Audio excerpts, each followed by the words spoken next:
கொள்ளும்படி அவர்களுக்கு என்ன செய்யுங்க, உபதேசம் பண்ணுங்கள். உலகத்தின் முடிவு பரியந்தம் சகல நாட்களிலும் நான் உங்களுடனே கூட இருக்கிறேன் அப்படின்னு ஆண்டவர் சொல்லி இருக்கிறார். இந்த 4 தின இந்த வருடாந்திர கன்வென்ஷனும் இயேசு கிறிஸ்துவனுடைய விருப்பத்தை நிறைவேற்றுகிற நாட்களாய் அமையணும். ஆமா, பாஸ்டர் அருமையாய் சொல்லும் பொழுது இந்த கூடுகைகளின் நோக்கம் இந்த சபைகள் தேசமெங்கிலும் தேவனால் நிறுவப்படுகிறவைகளின் நோக்கம் என்பது ராஜ்யத்தின் சுவிசேஷம் தேசத்தில் பிரசங்கிக்கப்படவும் தேசமெல்லாம் இரட்சகரை அடையாளம் கண்டுகொள்ள வேண்டும் என்பதுதான் இதை குறித்த பெரிய நோக்கம். அப்போ சொன்ன பவுல் கொரிந்திய சபைக்கு எழுதும் பொழுது சொல்லுகிறார், கிறிஸ்துவை அல்லாமல் வேறொன்றையும் நீங்கள் அறியாதிருக்க நான் தீர்மானித்தேன் அப்படின்னு சொல்லுகிறார். இந்த நாட்கள் இயேசுவை குறித்து தெளிவாய் போதிக்க கர்த்தர் எனக்கு கிருபை தருவாராக. ஆமென். இந்த சத்த எல்லையில் இருக்கிற அருமையான தேசத்தின் மக்கள், ஒருவேளை சிலருக்கு இது இடையூறாக தெரிந்தாலும் எல்லாரும் இந்த 4 தினங்களும் எங்களுக்காக நீங்கள் பொறுத்து கொள்ளுகிறதை நினைத்து நான் ஆண்டவருக்கு நன்றி சொல்லுகிறேன். கர்த்தர் உங்கள் மேலும் உங்கள் குடும்பத்தின் மேலும் கிருபையாய் இருப்பாராக. இந்த கூடுகையினாலே இந்த தேசம் ஆசீர்வதிக்கப்படுவதாக, இந்த குடும்பங்கள் ஆசீர்வதிக்கப்படுவதாக, இந்த தேவ பிள்ளைகள் ஆசீர்வதிக்கப்படுவார்களாக, இந்த சபை ஆசீர்வதிக்கப்படுவதாக. ஆமென். அப்போஸ்தலனாகிய பவுல் தீமோத்தேயுவுக்கு சொல்லும் பொழுது, சமயம் வாய்த்தாலும் வாய்க்காவிட்டாலும் திருவசனத்தை ஜாக்கிரதையாய் பேசும்படி சொல்லுகிறார். நமக்கு தேவன் கொடுத்த காலம் ரொம்ப ஆச்சரியம். ஆண்டவருடைய வசனங்கள் இந்த கடைசி காலங்களிலே கேட்க முடியாத பஞ்ச காலங்கள் வரும் அப்படின்னு சொல்லி பரிசுத்தவான்கள் வேதத்தில் எழுதி வைத்திருக்கிறார்கள். அப்படிப்பட்ட ஒரு காலங்களுக்கு நேராக நாம் சென்று கொண்டே இருக்கிறோம். ஆகவே கிடைக்கப்பெற்ற நேரங்களை, கிடைக்கப்பெற்ற நாட்களை ஆண்டவருடைய வசனத்திற்காக செவி சாய்க்க கர்த்தர் நமக்கு கிருபை செய்யட்டும். ஒரு ஆமேன் சொல்லுவோம். அல்லேலூயா, அல்லேலூயா. இந்த 4 தினங்களிலும் இந்த ரிவர் பேக் கொஞ்சம் வால்யூம் மானிட்டர்ல ரிவர் எக்கோ கொஞ்சம் குறைச்சு. இந்த 4 தினங்களிலும் தேவனுடைய வார்த்தைகளை நாம் சொல்லுவதற்கான நோக்கம் ஒரு பெரிய மாற்றத்தை ஏற்படுத்துவதாகும். ஆண்டவர் இயேசு எங்கெல்லாம் சென்றாரோ அங்கெல்லாம் மாற்றம் ஏற்பட்டது. இயேசுவினுடைய speciality the change the character, அவருடைய சுபாவத்தை மாற்றுகிறவர், தோரணையை மாற்றுகிறவர், எண்ணங்களை மாற்றுகிறவர், குணங்களை மாற்றுகிறவர், வாழ்வாதாரத்தை மாற்றுகிறவர், வாழ்க்கை முறையை மாற்றுகிறவர். ஆண்டவர் இயேசு கிறிஸ்து எங்கெல்லாம் அவர் ஊடுருவி சென்றாரோ அங்கெல்லாம் இயேசு மாற்றத்தை ஏற்படுத்தி கொண்டே இருந்தார். பாருங்க, 6000 பிசாசுகள் ஒரு மனிதனுடைய சரீரத்தில் இருக்கு. அவன் கல்லறையிலே குடியிருந்தான் என்று சொல்லப்பட்டிருக்கிறது. அவன் எல்லாருக்கும் வருத்தம் கொடுக்கிற ஒருவனாக இருந்தான். ஒரே ஒரு முறை இயேசுவை சந்தித்தான். அவன் வஸ்திரம் தரித்து இயேசுவின் பாதத்தண்டை அமர்ந்தான் என்று வேதம் சொல்லுகிறது. ஒரு மனிதனை இயேசுவை சந்தித்தால், ஒரு மனிதன் இயேசுவை சந்தித்தால் மாற்றம் ஏற்படும் என்பது மிக முக்கியமான அறிந்து கொள்ள வேண்டிய உண்மை. ஆனால் இந்த மாற்றத்தை விரும்பாத சத்துரு என்ன செய்கிறான்? ஜனங்கள் கிறிஸ்துவண்டை வருவதற்கு இடையூறு செய்து கொண்டே இருக்கிறான். பாருங்க, தேவ சமூகத்தில் நான் பார்க்கிறேன், பலதரப்பட்ட மனிதர்களை நாம் பார்க்கிறோம். நேற்று இரவு வரை ஜார்க்கண்டில் இருந்தேன், இன்னைக்கு மத்தியானம் தான் வந்து சேர்ந்தேன். பலதரப்பட்ட மனிதர்களை சுவிசேஷத்தினால் நம்ம பார்த்துக்கிட்டே இருக்கோம். சில ஆட்கள் கேட்க முடியவில்லையே என்கிற ஏக்கம் கொள்ளுகிறார்கள். சிலரை நீங்க பார்த்தீங்கன்னா நேர முன்னால உட்கார்ந்து தூங்கிடுவாங்க. ஸ்டேஜுக்கு நேரம் முன்னால உட்கார்ந்து இருப்பாங்க, ஆனால் அவர்கள் கர்த்தருக்குள் நித்திரை அடைந்து விடுவார்கள். அதுக்கு என்ன காரணம் அப்படின்னா, மாற்றத்தை ஏற்படுத்துகிற ஒன்றை சாத்தான் ஒரு நாளும் கேட்பதற்கு கிரகிப்பதற்கு அனுமதிப்பதில்லை. இவன் கேட்டான்னு வைங்க, அங்கே மாற்றம் வந்துவிடும். இவன் கேட்டால் குடும்பத்திற்கு மாற்றம் வந்துவிடும். இவன் கேட்டால் வீட்டுக்கு மாற்றம் வந்துவிடும். அப்போ இந்த 4 தினங்களிலும் இயேசுவை பிரசங்கிக்க ஆண்டவர் கிருபை தருவாராக. அல்லேலூயா. பொதுவாகவே உலகத்தில் மனிதன் அறியாமை நிறைந்தவனாக வாழ்ந்து கொண்டிருக்கிறான். அறியாமையை மாற்றுவது வேதத்தை பிரசங்கிக்கிறவர்கள் மேல் விழுந்த மிகப்பெரிய கடமை, மிகப்பெரிய கடமை. இந்த இடத்தில் இருக்கிற ஊழியர்கள் தேசத்தின் அறியாமையை மாற்றும்படி தேவனால் நியமிக்கப்பட்டவர்கள். இந்த இடத்தில் இருக்கிற தேவனுடைய ஜனங்கள் தேசத்தின் அறியாமையை மாற்றுவதற்கு நம்மேல் பெரிய கடமை விழுந்திருக்கிறது. ஏன் அப்படின்னா, ஒரு வசனத்தை படிங்க. ஜெபம் பண்றதுக்கு முன்னாடி சங்கீதங்களின் புஸ்தகம் 39வது சங்கீதத்தை இப்பொழுது வாசிக்க எடுங்க பார்க்கலாம். சங்கீதங்களின் புஸ்தகம் 39ல் 6வது வசனத்தை ஒருவர் வாசித்து உதவி செய்யுங்க பார்க்கலாம். வேஷமாகவே மனுஷன் திரிகிறான், விருதாவாகவே சஞ்சலப்படுகிறான், ஆஸ்தியை சேர்க்கிறான், யார் அதை மாறிக்கொள்ளுவான் என்று அறியான். எல்லாரும் கடைசி வார்த்தையை சொல்லுங்க, என்று அறியான். மனிதனை குறித்து பரிசுத்த வேதாகமம் சொல்லுகிற ஒரு உண்மையான வெளிப்பாடு, மனிதன் இனி நடக்க போகிறதை குறித்து அறியான். அறியான். இந்த வசனம் அப்படித்தானே முடியுது. அவன் அறியான், அவன் அறியான். அவனுக்கு தெரியல இனி என்ன சம்பவிக்கும் என்று. அவனுக்கு தெரியல நான் சேர்த்தவைகள் யார் வசனமாகும் என்று. இன்னைக்கு உலகத்திலே எத்தனைத்தான் மனிதன் ஜீவனம் பண்ணி சிறந்தவனாக வாழ்ந்து கொண்டிருந்தாலும், மனிதனை குறித்து வேதம் சொல்லுகிறது மனிதன் வேஷமாகத்தான் அலைகிறான். மனுஷனை பரிசுத்த வேதாகமே என்ன சொல்லுது? இதெல்லாம் ஒரு வேஷம், இதெல்லாம் ஒரு வேஷம். இந்த வேஷம் எல்லாம் ஒரு நாள் கலைந்து போகும். இன்னைக்கு உயர்ந்தவர்களாக இருக்கிறோம், சிறந்தவர்களாக இருக்கிறோம், அறிவாளிகளாக இருக்கிறோம், நம்ம கல்விமான்களாக இருக்கிறோம், எல்லாராலும் மதிக்கப்படுகிறவர்களாக இருக்கிறோம். நம்மிடத்திலே இயங்கிக் கொண்டிருக்கிற ஒரு இருதயம் ஒரு கணம் நின்று போனால் இதனுடைய எல்லா மதிப்பும் குப்பையாய் போய்விடும். ஒரு கணம் இந்த இருதயத்தில், இந்த சரீரத்தில் இயங்கிக் கொண்டிருக்கிற இந்த இருதயம் என்கிற உறுப்பு, நம்முடைய இருதயம் எவ்வளவு பெருசா இருக்கும்? நம்முடைய கை முறுக்கி பிடிச்சா என்ன அளவு தான், அவ்வளவுதான். இந்த அளவு இருக்கிற இந்த உறுப்பு ஒரு கணம் நின்று விட்டால் இந்த வெளி தோரணம் வேஷம், இந்த மரியாதை வேஷம், இந்த வாய்ச்சவடால் வேஷம், இந்த பேச்சு திறன் வேஷம், என்னிடத்தில் இருக்கிற ஆள் பழக்கம் வேஷம், மனிதனிடத்தில் இருக்கிற செல்வம் வேஷம், நான் சம்பாதித்த பணம் வேஷம், எல்லாமே ஒன்றும் கிடையாது. அதுதான் பரிசுத்த வேதாகமத்தில் நாம் படிக்கும் பொழுது மனிதன் ஒரு புல்லுக்கு சமானமா இருக்கிறான், மனிதன் நிழலுக்கு சமானமா இருக்கிறான், மனிதன் காலை பூத்து மாலை வாடி போகிற ஒரு பூவுக்கு சமானமா இருக்கிறான். இதெல்லாம் வேஷம்.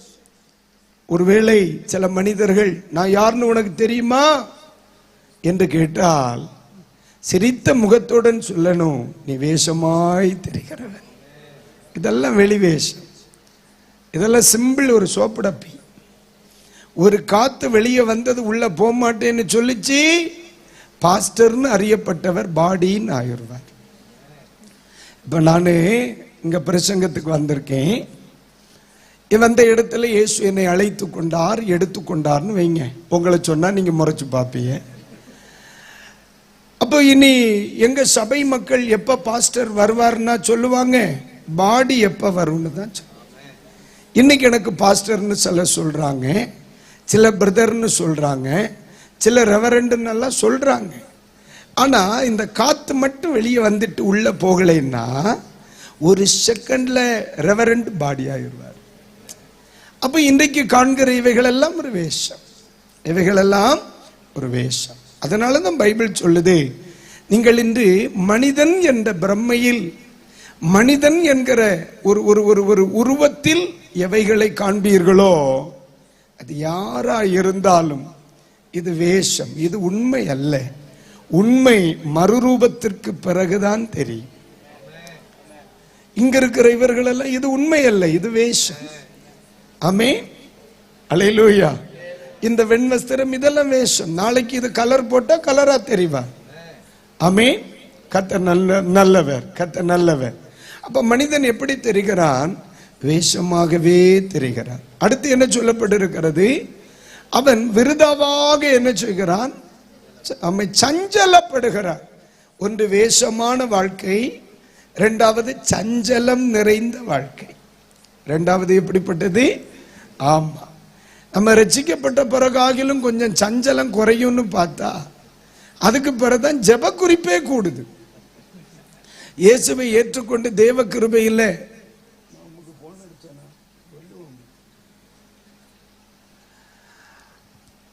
அதுக்கு பிறவாகிலும் விசுவாசத்துக்குள்ள கொஞ்சம் வருவாங்க, ஜெப குறிப்பு கொஞ்சம் வரும்னு பார்த்தா அதுக்கு பிறகுதான் 200ஆம் பக்க நோட்டு 400ஆம் பக்க நோட்டா மாறும். மனித வாழ்க்கை சஞ்சலம் நிறைந்த வாழ்க்கை. எல்லா மனிதனுக்குள்ளும் ஒரு சஞ்சலம் இருக்கிறது. செல்வ திரட்சி வைத்திருக்கிறவனிடத்திலும் சஞ்சலம் இருக்கிறது. கொஞ்ச நாளைக்கு முன்னால ரொம்ப வசதியான ஒரு மனிதர் என்கிட்ட, பாஸ்டர் எனக்காக நீங்க நல்லா ஜோம் பண்ணணும் பாஸ்டர். நான் சொன்னேன், இப்ப ஜோம் பண்ணதேன், பிறகு நல்லா ஜோம் பண்ணுகிறத யோசிச்சு சொல்லுவோன்னு. இல்ல பாஸ்டர் நீங்க ஜோம் பண்ணித்தான் ஆகணும்னா. என்னன்னு அது சொன்ன, நான் சரியா தூங்கி பல வருஷங்கள் ஆச்சு. அவர் 1க்கு 3 வீடு வச்சிருக்க, நல்ல தொழில் வச்சிருக்க, ஆனா அவருக்கு என்ன வரமாட்டேங்குது? தூக்கம் வரமாட்டேங்குது. பாருங்க, நம்மளையெல்லாம் ஆண்டவர் எவ்வளவு அழகா வச்சிருக்க. இவ்வளவு சத்தத்துக்கு இடையில நீ உறங்கினா கிருபைதானே. அப்ப இதுல இருந்து நமக்கு ஒன்று தெரிகிறது, மனிதன் சஞ்சலம் நிறைந்தவனாய் இருக்கிறான். அல்லேலூயா, அல்லேலூயா. சிலருங்களை பார்த்து சொல்லுவாங்க, பாஸ்டர் நாம் பட்ட கஷ்டம் யாருமே பட்டதில்லை தெரியுமா? அப்படித்தான் எல்லாரும் சொல்றாங்கம்மா. 100 பேர் வந்தா 100 பேரும் சொல்றாங்க நாம் பட்ட கஷ்டம் வேற யாரும் பட்டதில்லை, யாரும் பட்ட கட்டம் யாரும் பட்டதில்லை. எல்லாருக்கும் சஞ்சலங்கள் இருக்கிறது. பைபிள் சொல்லுது, மனிதனுடைய பாடுகளே அல்லாமல் வேறே பாடுகள் நமக்கு இல்லை. அப்ப மனுஷன் எப்படி இருக்கிறான்? விருதாவாய் சஞ்சலப்படுகிறான், ஆஸ்தியை சேர்க்கிறான், யார் அதை வாரிக்கொள்ளுவான் என்று அறியான். அப்ப மனிதன் எப்படி இருக்கிறான்? அறியாமை நிறைந்தவனாக இருக்கிறான். அல்லேலூயா. அப்ப இந்த கூடுகையின் நோக்கம் என்ன? மனிதனிடத்தில் இருக்கிற அறியாமையை நம்ம வெளியே கொண்டு வரணும். அதுக்கு தான் இந்த கூட்டம். ஏன் இந்த ஊழியர்களை தேவன் ரட்சித்து அபிஷேகம் பண்ணி கர்த்தர் வைத்திருக்கிறார்? மனிதர்களுக்குள்ளே அறியாமை கிடக்கிறது. அறியாமை இல்லாதிருந்திருந்தால் ஆண்டவரை சிலுவையில் அறைந்திருக்க மாட்டார்கள். ஆண்டவரை சிலுவையில் அறைய ஒப்பு கொடுத்தது யார்? பிரதான ஆசாரியர்கள், அன்றைக்கு இருந்த வேத பாரகர்கள், அன்றைக்கு இருந்த பிரபுக்கள். அவங்க தான் இயேசுவை சிலுவையிலே அறைய ஒப்பு கொடுத்தாங்க. இயேசு கிறிஸ்துவை குறித்து அவர்களுக்குள் அறியாமை இருந்ததுனால தான் இயேசுவை சிலுவையில் அறைய வேண்டும், கொல்ல வேண்டும் என்று ஒரு எண்ணம் அவர்களுக்குள்ள வருது. அப்ப அறியாமை என்பது அன்றைக்கு மட்டுமல்ல, இன்றைக்கும் நமது தேசங்களில் இருக்கத்தான் செய்கிறது. அப்ப நம்முடைய தேவ பிள்ளைகள், ரட்சிக்கப்பட்டவர்களுடைய மிகப்பெரிய எண்ணம் இந்த கூட்டங்கள், இந்த ஜெபங்கள், பிரசங்கங்கள், ஆராதனைகள், இவைகள் எல்லாம் ஒவ்வொரு நாளும் நமக்குள் இருக்கிற அறியாமைகளை விலக்கி கொண்டே இருக்கணும், இல்லையா? ஆமென். ஆமா, நம்ம 30 வருஷமா ரட்சிக்கப்பட்டு, 40 வருஷமா ரட்சிக்கப்பட்டு, 50 வருஷமா ரட்சிக்கப்பட்டு ஆண்டவருக்குள்ள இருக்கிறவங்க இருந்தாலும் வேதத்தை படிக்க படிக்க படிக்க அது நமக்கு எப்படி தெரிகிறது? புதுமையாய் தெரிகிறது இல்லையா? அப்ப ஒவ்வொரு நாளும் நம்ம படிக்க படிக்க நமக்குள் மறைந்திருக்கிற அறியாமைகளை கர்த்தர் வெளியே எடுத்துக்கிட்டே இருக்கிறார். ஆமென். இன்னைக்கு பைபிள் வாசித்தவங்க, ரட்சிக்கப்பட்டவங்க எல்லாரும் கைகளை உயர்த்தி ஒரு அல்லேலூயா சொல்லுங்க. கர்த்தர் உங்களை ஆசீர்வதிப்பாராக. அதனால நம்ம என்ன செய்யணுமா? இன்னொரு வசனத்தை படிங்க. எரேமியாவின் புஸ்தகம் 6ஆம் அதிகாரம். எரேமியாவின் புஸ்தகம் 6ஆம் அதிகாரம் அதனுடைய 16வது வசனத்தை இப்பொழுது வாசிக்க கேளுங்களேன். வழிகளிலே நின்று நீங்க ஒண்ணு பண்ணுங்க, இனி போண்டா ஒரு நிமிஷம் நில்லுங்க. எரேமியா என்ன சொன்னார்? இவ்வளவு நாள் டென்ஷனா என்ன செய்தாச்சு? போயாச்சு. ஒரு நிமிஷம் நில்லு. ஆமென். கொஞ்சம் நின்று என்ன சொல்லப்படுகிறதுன்னு கேட்கணும். அவசரம் ஆபத்தானது. எல்லாரும் சொல்லுங்க, அவசரம். நீங்க வாய் திறக்க மாட்டீங்களோ? நான் இன்னும் சொல்லுவேன். பிறகு பாஸ்டர் பேசினாருன்னு சொல்லுவியா? பிறகு அது வருத்தமா? அப்போ அவசரம் ஆபத்தானது. இன்னைக்கு பாருங்க, மனுஷன் ரொம்ப பிஸி ஆயிட்டே இருக்கான். அதுதான் பெரிய ஆபத்து. மனிதன் எவ்வளவு தூரம் பிஸியா இருக்கிறானோ, பைபிள்ல நீங்க கவனிச்சீங்கன்னா இடறுதல் எப்ப வந்திருக்குன்னா பிஸி அதிகமாகும் போது தான் வந்திருக்கு.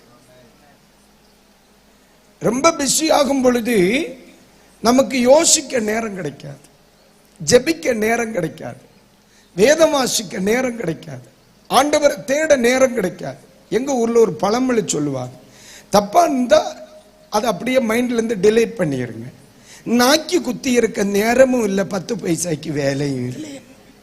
உங்களுக்கு பிடிக்கலன்னா அப்படியே டிலீட் பண்ணிருங்க. அது என்ன அப்படின்னா அநேகர் ரொம்ப பிஸியா இருக்கிறாங்க. ஆனா என்ன சாதித்தான் என்று பார்த்தால் அதுதான். அதனால இன்னைக்கு ராத்திரி நமக்கு என்ன செய்யணும்? ஒரு நிமிஷம் நில்லுங்க. என்ன செய்யுங்க? நில்லுங்க. வழிகளிலே நிக்கணும். அடுத்து அதுக்குன்னு சொல்லி நரோட்ல நிக்கப்படாது. நம்ம ஏரியால வர டாரஸ் லாரிக்கெல்லாம் பிரேக்கே இல்லை. ஆமா, அடிக்கடி கோரலான்னு சொல்லி வராங்க. அதனால நடுரோட்ல நிக்க சொல்லல, நிக்கதே நில்லுங்க, ஒதுங்கி நில்லுங்க. இல்ல நம்மால முடிஞ்ச ஆலோசனை அப்படியேக்கா.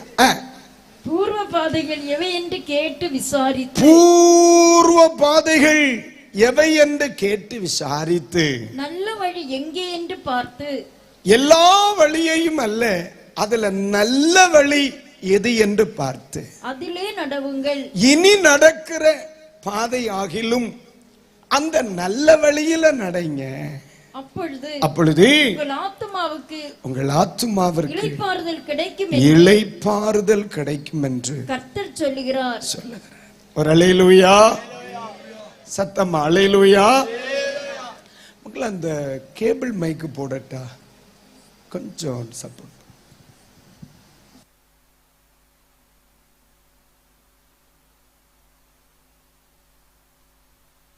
படிக்கும் பொழுது அதனால் உங்கள் ஆத்துமாவிற்கு இளைப்பாறுதல் கிடைக்கும். எதற்கு இளைப்பாறுதல்? ஆத்துமாவுக்கு இளைப்பாறுதல். இந்த ஆத்துமாவிற்கு இளைப்பாறுதல் கிடைக்காததுனாலதான் மனிதன் அதிகமாய் சஞ்சலப்படுகிறார். இப்ப புரியுதா? நம்ம ஏற்கனவே வாசித்த வசனம் என்ன சொல்லிச்சு? விருதாவாகவே சஞ்சலப்படுகிறார். இந்த சஞ்சலத்துக்கு காரணம் என்ன? ஆத்துமாவில் என்ன இல்லை? இளைப்பாறுதல். வீடு நிறைய பணம் இருக்கு, வீரோ நிறைய பிரமாணம் இருக்கு, கழுத்து நிறைய நகையும் கிடைக்கும், கூட பேங்க்ல லாக்கர்ல வேற கிடைச்சதும் அடிச்சதும். ஆனா ஜீவிதத்தில் என்ன இல்லை? இளைப்பாறுதல், சஞ்சலம். காலையில 2 மாத்திரை எதுக்கு? சஞ்சலம் தீர. பிரஷர் குளிசே. மத்தியானத்துல டாக்டர் சொன்னது, வைத்தியர் சொன்னதெல்லாம் சேர்த்து ஒரு கஷாயம். சாயந்தரம் டாக்டர் சொன்னார் சரிஞ்சு படுக்கணும். கட்டில் 7 அடி, கிடக்கிறது 1.25 அடியில். நிமிர்ந்து கிடந்தா வெடிதீரும். அப்போ சரிஞ்சு கிடக்குது. ராத்திரியோ கண்ணு முழிச்சா போச்சு. இதுக்கு நிலைமைக்கு காரணம் என்ன? ஜீவித சஞ்சலம். ஆத்மாவில் அமைதி இல்லை. பெரிய வீடு, ஆனா வாழ்க்கையில் அமைதி இல்லை. நிறைய சொத்து, ஆனா வாழ்க்கையில் அமைதி இல்லை. அது நமக்கு கிடைக்கணும்னா ஒரு கணம் இன்னைக்கு ராத்திரி இந்த வார்த்தையை கேட்க ஒன்னு நின்னு கொடுக்கணும். எதுக்கு? நம்முடைய பிதாக்கள் எப்படி வாழ்ந்தார்கள் என்று அறிய. அல்லேலூயா. இன்னைக்கு இருக்கிற பெரிய வசதிகள் எல்லாம் நம்முடைய பிதாக்களுக்கு இல்லை. ஆபிரகாம் எத்தனை மொபைல் வச்சிருந்தார்? ஆபிரகாம் மேய்ப்பனுக்கு கூட இமெயில் இல்லையா தொடர்பு கொண்டாரு? பின்ன இது ஒண்ணு இல்லாத காலத்துல அவர்கள் ஒரு நாளும் பிரஷர் மாத்திரை போட்டதா பைபிள் சொல்லல. அவர்களுக்கு சஞ்சலம் இல்லை. காரணம், ஆத்மாவில் இளைப்பாறுதல் இருந்தது. ஸ்தோத்திரம். ஆத்மாவில இளைப்பாறுதல் இருந்தது. அதுக்கு என்ன காரணம்னா, அவர்கள் வழிகளில் நின்று பூர்வ பாதை எது என்று கேட்டு விசாரித்து எதுல நடந்தாங்க? நல்ல வழியில். நல்ல வழியில். ஆமென். அப்ப இன்றைக்கு ராத்திரி பிரசங்கிக்கிற எனக்கு இனி நடக்கிற வழி நல்ல வழியா இருக்கணும். அப்ப இதுக்கு முன்ன மோசமா இருந்துன்னு இல்ல, இனியும் நல்லது போல நடக்கணும்னு. இன்னைக்கு வசனத்தை கேட்கிற எல்லா தேவனுடைய பிள்ளைகளுடைய சிந்தனையிலும், ஆண்டவரே என்னுடைய ஜீவிதம் ஒரு ஆத்தும சமாதானம் உள்ளதாய் ஒரு நல்ல வழியில நான் நடக்கணும். Praise the lord. அல்லேலூயா. சில ஆட்கள் ரட்சிக்கப்பட்டவர்களாய் இருந்தால் கூட சிரிக்க வைக்கிறதுக்கு படாத பாடுபட. ஆமா, நம்ம பலரையும் பார்க்கிறோம் இல்லையா? சில ஆட்கள்கிட்ட நாங்க கஷ்டப்பட்டு ஒரு ஜோக்கு சொல்லிட்டு முகத்தை பார்த்தா உலக்கைய விழுங்கின போல இருப்பாங்க. பொதுவா நம்ம ஊர்ல ஒரு பழமொழி சொல்லுவாங்க, அகத்தின் நிறைவு முகத்தில். நான் சொன்னேன் சரிதானா சார்? அகத்தின் நிறைவு அழகு. அழகு அதுதான் அகத்தின் அழகு. இருதயத்துல சஞ்சலம் இல்லைன்னா முகத்துல ஒரு சிரிச்சிருப்பு. ஆனா சிலர் ஆலயத்துல இருந்தாலும் கூட பாதி கிட்னிய பட்டி கடிச்சது போல இருப்பான். பார்த்திருக்கீங்களா? இந்த மணி கொஞ்ச நேரமா அடிக்குது யாருக்கு? இனி எனக்கு காத்துக்கு அடிக்கப்படாது. நான் என்ன சொல்லுவேன்? கைகளை உயர்த்தி ஒரு அல்லேலூயா சொல்லுங்க. சத்தம் அல்லேலூயா. அப்போ சஞ்சலம் இருக்கு. அதனால எனக்கு மகிழ்ச்சி ஆலயத்தில் இருக்க முடியல. ஆண்டவர் சொன்னார், நீங்கள் சந்தோஷமா இருக்கணும், சந்தோஷமா இருக்க வேண்டும் என்று உங்களை மறுபடியும் சொல்றேன். ஒன்னு சொல்றேன், ஒரு ஆத்மீகனுடைய அடையாளம் அந்நிய பாசையிலனே அவன் முகத்தில் இருக்கிற சிரிப்புனே.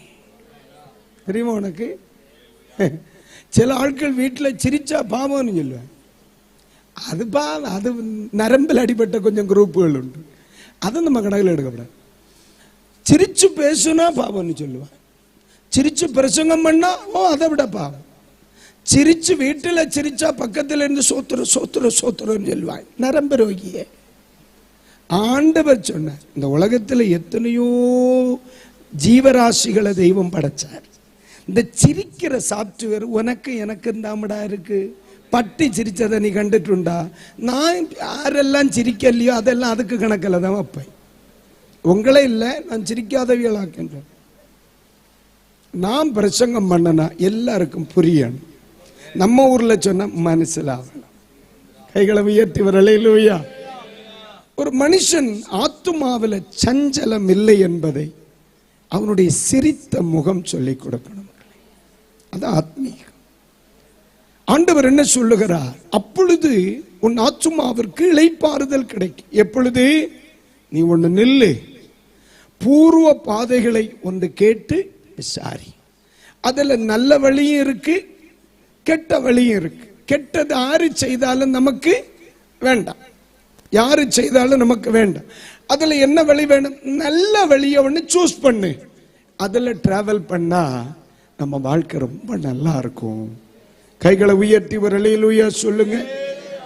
அல்லேலூயா. கர்த்தருக்கு ஸ்தோத்திரம். இடரல் இல்லாம நடக்கலாம். அப்ப இன்றைக்கு ராத்திரியின் முதல் ஒரு செய்தியை நான் ஆரம்பிக்கிறேன். இன்னைக்கு எப்போ எனக்கு நேரம் ஆகுமோ அதுல முடிப்பேன். மீதி நாளைக்கு, நாளை எப்ப முடியுமோ அப்ப முடிப்பேன். மறுபடி சனிக்கிழமை. இயேசு வருகை தாமதிச்சா ஞாயிற்றுக்கிழமை வரைக்கும் உன்னை படிப்பிச்சுட்டு விடுவேன். கைகளை உயர்த்தி அல்லேலூயா. இல்லையாண்ணா? ஆனா செய்து வச்ச சாம்பாருக்கு ஒரு கேடும் வராம நான் பார்த்துக்கிடுவேன். அதை விட முக்கியம் பிள்ளை செல்வின் பார்த்துக்கிடுவேன். கர்த்தர் நல்லவர். கைகளை உயர்த்தி எல்லாரும் ஒரு அல்லேலூயா சொல்லுங்க. சரி, இனி பக்கத்தில் இருக்கிறவங்கள பாருங்க, லைட் அவர் சிரிப்பு வரும். இனி அவன் வரலன்னு சொன்னா அவன் யாரும் இல்லை.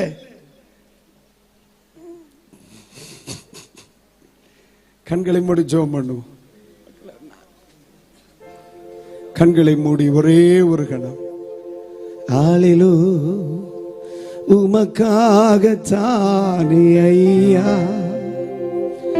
நான் உயிர் வாழ்கிறேன் ஐயா. இந்த உடலும் உள்ளமையெல்லாம் அன்பர் உமக்காக தானே ஐயா. இந்த உடலும் உள்ளமெல்லாம் அன்பர் உமக்காக தானே ஐயா. உமக்காக தானே ஐயா. கைத்தட்டி பாடலாமா? நான் உயிர் வாழ்கிறேன் ஐயா. நீங்க நல்லா பாடுறீங்க. உமக்காக தானே ஐயா நான் உயிர் வாழ்கிறேன் ஐயா. இந்த உடலும் உள்ளமெல்லாம் உம்பர் உமக்காக தானே ஐயா. இந்த உடலும் உள்ளம் எல்லாம் உமக்காக தானே ஐயா. இந்த உடலும் உள்ளமெல்லாம் அன்பர் உமக்காக. இன்னொரு முறை சத்தம் உயர்த்தி, இந்த உடலும் உள்ளமெல்லாம் அன்பர் உமக்காக. அம்மா ஒரு முறை கூட இந்த வார்த்தையை சொல்லலாமா?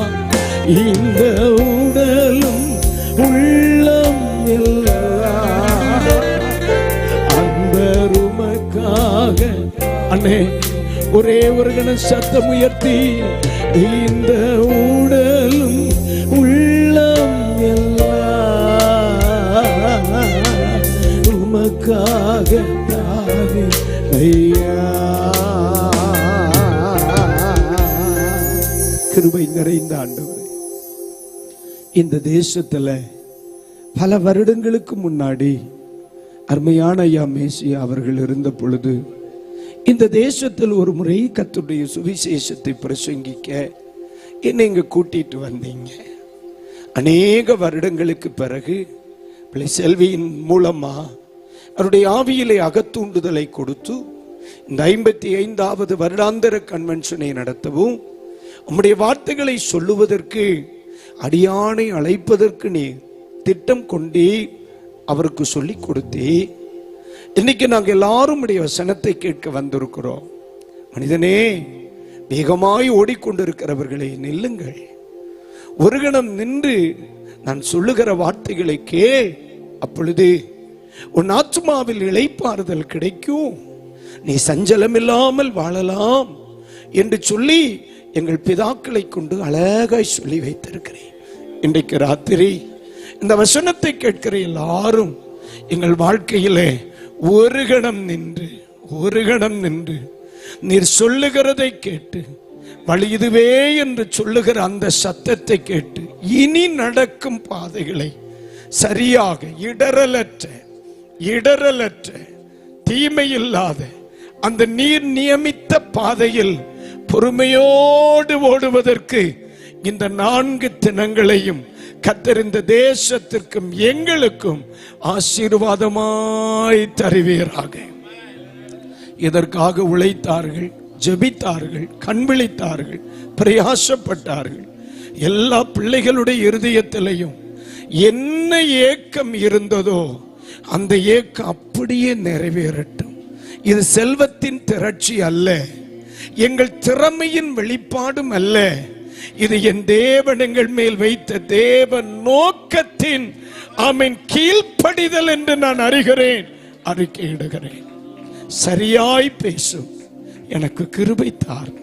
நீ சொல்லுகிறதை சொல்லுகிறபடியே சொல்ல, எனக்கும் சொல்லுகிறதை சொல்லுகிறபடியே சிந்திக்க, புரிந்து கொள்ள, ஏற்றுக்கொள்ள, கீழ்ப்படிய ஜனங்களுக்கும் ஆண்டவர் உதவி செய்யும். இதற்கு இடையிலே தேசத்தில் போராடுகிற எந்த பொல்லாத ஆவிகளும் இந்த கூடுகைக்கு விரோதமாய் செயல்படாதபடி தேவ பிள்ளைகள் நாங்கள் ஒருமித்து கரம் கோர்த்து கட்டி நாங்கள் ஜெயமெடுத்துக் கொள்ளுகிறோம். இன்றைக்கு ராத்திரி நீ எதை கட்டுகிறாயோ அதை கட்டுவேன் என்று சொன்னேன். பரலோகத்திலே அது செய்யப்படும் அங்கனமே என்று சொன்னேன். வார்த்தைகளை கட்டவிழ்க்கிறேன், விடுதலைகளை கட்டவிழ்க்கிறேன், இருதய சமாதானத்தை கட்டவிழ்க்கிறேன், ஆமென் உற்சாகத்தின் ஆவியை கட்டவிழ்க்கிறேன், தெளிவின் சிந்தனையை கட்டவிழ்க்கிறேன், புரிந்து கொள்ளும் மனநிலையை கட்டவிழ்க்கிறேன், சரீர ஆரோக்கியத்தை கட்டவிழ்க்கிறேன், அற்புத அடையாளத்தை கட்டவிழ்க்கிறேன். இயேசுவின் நாமத்தில் ஆவிக்குரிய விடுதலையை கட்டவிழ்க்கிறேன். நம்முடைய நாமம் மட்டும் மகிமைப்படட்டும். இயேசுவின் நாமத்தில் ஜெபிக்கிறோம் நல்ல பிதாவே, ஆமென். அல்லேலூயா, அல்லேலூயா. ரொம்ப சந்தோஷம். ஆண்டவர் இந்த இரவிலும் நம்மோடு பேசுவார். இப்பொழுது சரியாக 8:15 இனி 45 நிமிடங்கள் எனக்கு முன்னே இருக்கிறது. நீங்கள் புரிந்து கொள்ளுகிற அளவிற்கு ஆவியானவர் எனக்கு தருகிற வார்த்தைகளை உங்களுக்கு முன் வைக்க விரும்புகிறேன். நான் உங்களை பார்த்து எப்பொழுதும் கேட்கிற ஒரு வார்த்தையை கேட்க மறந்து போனேன். நீங்க நல்லா இருக்கீங்களா? மோசம்தானோ? நீங்க நல்லா இருக்கீங்களா? பாஸ்டர் நான் நல்லா இருக்கேன்னு சொல்றவங்க ஒரு அல்லேலூயா சொல்லிருங்களேன். நீங்க நல்லா இருக்கிறீங்க ஆனா சொல்லாதது அது குழப்பு. சரி, நீங்க ரொம்ப நல்லா இருக்கிறீங்க. உங்களை மறுபடியும் பார்த்ததுல சந்தோஷம். போன வருஷம் பார்த்தோம்ல குலசேகரத்தில், ரைட், ரொம்ப மகிழ்ச்சி. பாஸ்டரும் நல்லா இருக்கேன், எஸ்அப்பா என்ன நல்லா வச்சிருக்கார். உங்களையும் நான் மறுபடியும் பார்க்கறதுல ரொம்ப சந்தோஷம். God bless you. சில சபைகள் ரொம்ப என்னோடு இணைந்து பயணிக்கும், அப்படி ஒரு சபை. தேங்க்யூ. அப்போல இன்றைக்கு சவுண்ட் சிஸ்டம் செய்கிற அன்பு சகோதரர் ஆர்ஜே சவுண்ட்ஸ் அருமையான விஜயராஜ் பிரதருக்காய் கர்த்தரை ஸ்தோத்தரிக்கிறேன். நாங்கள் இப்படி 1998 வருஷத்திலிருந்து நாங்கள் இணைந்து பயணிக்கிறோம். அருமையான சகோதரருக்கு அன்பின் வாழ்த்துக்கள். எல்லாருமே தேங்க்ஸ் சொல்லிக்கிறேன். 4 நாளும் எனக்கு சப்போர்ட்டாக இருங்க. இந்த 4 தினங்களும் நாம் சிந்திக்க வேண்டிய வேத பகுதி 1 கொரிந்தியர். எல்லாரும் எடுங்க, எல்லாரும் பரிசுத்த வேதாகமத்தை எடுக்கணும். ஐயா, 1 கொரிந்தியர் 9ஆம் அதிகாரத்தை திருப்புங்கள். 1 கொரிந்தியர் 9ஆம் அதிகாரத்தை திருப்புங்கள். அதனுடைய 24வது வசனத்திலிருந்து ஒன்று படிங்க பார்க்கலாம். பந்தயசாலையில் ஓடுகிறவர்கள் எல்லாரும் ஓடுவார்கள், ஓடுகிறவர்கள் எல்லாரும் ஓடுவார்கள். ஆகிலும் ஒருவனே பந்தயத்தை பெறுவான் என்று அறியீர்களா? ஒருவனே பந்தயத்தை பெறுவான் என்று அறியீர்களா? நீங்கள் பெற்றுக்கொள்ளத்தக்கதாக ஓடுங்கள். ஒரு ஆமீன் சொல்லுங்க. 24வது வசனத்தில் பவுல் கொரிந்திய திருச்சபைக்கு சொல்லுகிற அழகான வார்த்தை, ஓடுகிறதென்று முடிவாகிவிட்டது, இழப்பதற்காக ஓடாதே, பெற்றுக்கொள்வதற்காக ஓடுங்கள். எப்படி? நம்மில் பலரும் இப்படி ஒரு விசுவாச ஓட்டம் நமது வாழ்வில் வரும் என்று நினைத்து பார்த்தவர்கள் இல்லை. அப்படியா தானே? ஒரு காலத்தில் ஆவிக்குரிய சபையை இனி விமர்சிக்க இல்லை, ரட்சிக்கப்பட்டவர்களை இனி விமர்சிக்க இல்லை, அந்நிய பாஷை பேசினவர்களை இனி விமர்சிக்க இல்லை. தேவ ஊழியர்கள் வீட்டின் முன் வாசல் வழியே வந்த பொழுது இல்லாத பின்வாசல் வழியை தேடி பிடித்து சாடி சென்ற பலரும் இப்ப இங்க இருக்கிறத பாரு, இது போல தங்கப்பட்ட ஒரு பிள்ளைகளை பார்க்க முடியாது. ஒரு காலத்தில் சுவிசேஷம் நமக்கு பட்சமா இல்லை, இயேசுவின் அன்பு பட்சமா இல்லை, தேவ ஊழியர்கள் பட்சமா இல்லை. இப்படி ஒரு விசுவாச ஓட்டம் நமது ஜீவிதத்தில் வரும் என்று நினைத்து பார்க்கவில்லை. ஆனால் தெரிந்தோ தெரியாமலோ சிலர் விருப்பத்தின்படி, சிலர் பலவந்தத்தின் பணி, எப்படியோ இந்த ஓட்டத்துக்குள்ள என்ன செய்தாச்சு, வந்தாச்சு. இங்கு மேடையில் இருக்கிற இவர்களை எல்லாம் பார்த்தால் தேவதூதர்களை போல இருக்கிறது. இதுல எத்தனை பேர் தானாக விரும்பி வேதம் எடுத்தவர்கள் உண்டு, வேறு வழி இல்லாமல், வழி என்று சொன்னால் கொண்டு போடுவார். அல்லேலூயா. என்னை ஆண்டவர் டிசம்பர் மாதம் 19ஆம் தேதி சந்தித்தார். என்னை ஆண்டவர் அழைத்த அழைப்பு பயங்கரம். நீ இன்றைக்கு உன்னை அர்ப்பணிக்கவில்லை என்றால் புது வருஷத்தை பார்க்க மாட்டான். இன்னும் 11 நாள் தான் உண்டு. டிசம்பர் 19ஆம் தேதி ராத்திரி விடிஞ்சா 20. அப்ப இனி 1ஆம் தேதிக்கு 11 நாள் தான் உண்டு. வார்த்தை என்ன? இன்றைக்கு உன்னுடைய வாழ்க்கையை நீ அர்ப்பணிக்கவில்லை என்றால் புது வருஷத்தை நீ என்ன செய்ய மாட்ட? இப்ப சொல்லுங்க, நான் எடுப்பேனா எடுக்க மாட்டேனா? ஊழியத்துக்கு வருவேனோ வரமாட்டேனோ? ஒரு வெள்ளை பேண்ட் என்னடா 9 பேண்ட் ஒரே நேரம் போடுவேன், சாவாம இருக்கு. அப்ப பலரும் இந்த விசுவாச மண்டலத்திற்குள் வருவேன் என்று நினைத்து பார்த்தவர்கள் இல்லை. ஆனால் ஓடுவேன் என்றோ, இந்த கிறிஸ்துவின் சிலுவையின் ஒரு பங்கு என் தோளில் வரும் என்றோ நாம் நினைத்து பார்த்ததில்லை. ஆனால் வந்துவிட்டோம், ஓட ஆரம்பித்து விட்டோம். ஓட ஆம் என்று சொல்லுகிறவர்கள் ஆமேன் என்று சொல்லுங்க. ஓடிக்கொண்டுதானே இருக்கிறோம். சிலர் ஓட ஆரம்பித்து 40 வருடங்கள், சிலர் ஓட ஆரம்பித்து இந்த சபை ஆரம்பித்து 55 வருடங்கள். 35? அப்ப நான் 55 படிச்சேன். அது அட பாவி, அதை கொண்டு இங்க என்னத்துக்கு வச்ச ஊத்தாம? ஓ, இடம் படிக்கல. அப்ப இது 36ஆவதா 32ஆவது? ஆமை, 2 தானே. 32 ஆண்டுகள் இந்த தேசத்தின் பிள்ளைகளுடைய விசுவாச வாழ்க்கை. இந்த வருடங்கள் ஓடிக்கொண்டே இருக்கிறோம். ஆனா எப்படியும் ஓடணும்னு தீர்மானிச்சாச்சு. இப்ப ஒரு முடிவு, இனி இழக்க ஓடக்கூடாது, இனி இழக்க ஓடக்கூடாது, இடையில் நிறுத்த ஓடக்கூடாது, இனி முடிக்க ஓடணும். நான் முடிக்கும் பொழுது என் கையில் ஏதாகிலும் ஒன்று இருக்கணும். அப்படிதானே? வருவோன்னு நினைக்கல, இந்த அன்பிற்குள்ள வருவோன்னு நினைக்கல, இந்த சத்தியத்துக்குள்ள வருவோன்னு நினைக்கல, இந்த உபதேசத்துக்குள்ள வருவோன்னு நினைக்கல, இந்த பரிசுத்த சிந்தனைக்குள்ள வருவோன்னு நினைக்கல. ஆனா வந்துட்டோம். கிருபை, கிருபை. நம்முடைய திறமையா கிருபையா? கிருபை. அதானே இயேசு சொன்னார், நீங்கள் என்னை தெரிந்து கொள்ளவில்லை, நான் உங்களை தெரிந்து கொண்டேன். ஏதோ ஒரு தேவனுடைய தெரிந்து கொள்ளுதல் மேல் விழுந்து விட்டது.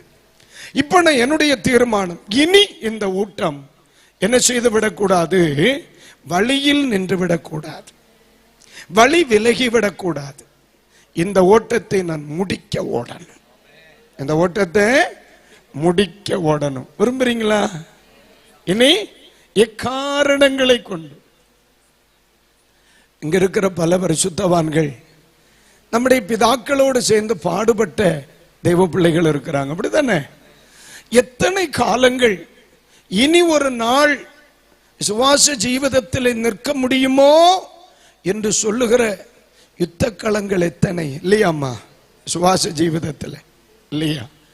அடுத்த ஞாயிற்றுக்கிழமை நானும் என் குடும்பமும் பரிசுத்த வேதாகமத்தை சுமந்து கொண்டு தேவனுடைய ஆலயத்திற்கு வருவோமா? இனி ஒரு நாள் ஜீவனோடு எனக்கு உண்டா இனி ஒரு சூரிய உதயத்தை என் குடும்பம் காணுமா?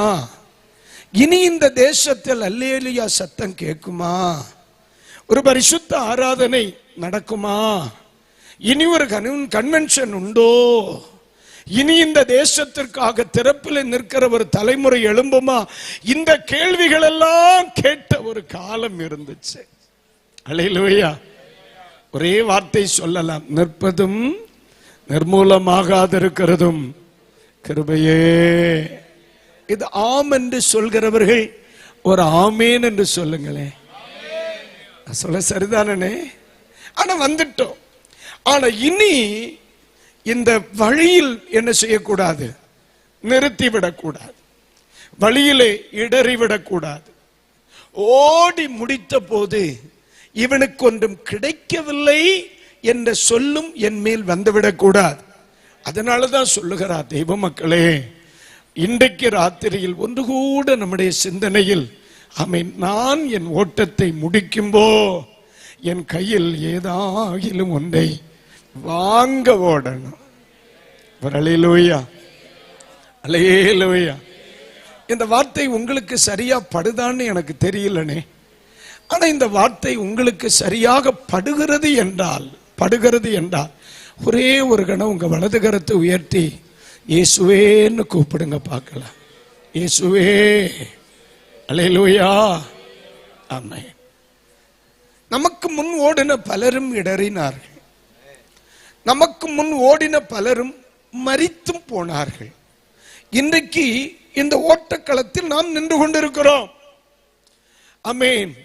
அநேக நேரங்களில் எப்படி ஓடுவேன், எப்படி முடிப்பேன் என்கிற கேள்விகள், தடுமாற்றங்கள் எல்லாம் இருந்தாலும் இந்த 2026 வருஷம் இந்த பிப்ரவரி மாதம் 26ஆம் தேதி ராத்திரி வரையும் இந்த பரிசுத்த வேதாகமத்தை என் கையிலே சுமக்க அப்பா கிருபை பாராட்டினார்.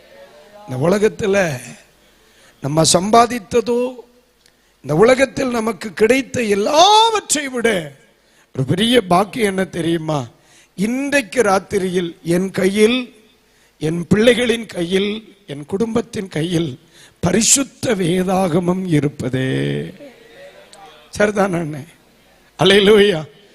என்றைக்கோ ஒரு தீர்மானம் எடுத்தாங்க, எப்படி நானும் என் வீட்டாருமோ வென்றால். அதுல வேதனை என்னன்னா, நம்மில் பலரையும் விசுவாசத்திற்குள்ள நடத்தினவர்கள் இன்னைக்கு விசுவாசத்துக்குள்ள, நம்மை ஜெபிக்க படிப்பித்தவர்கள்.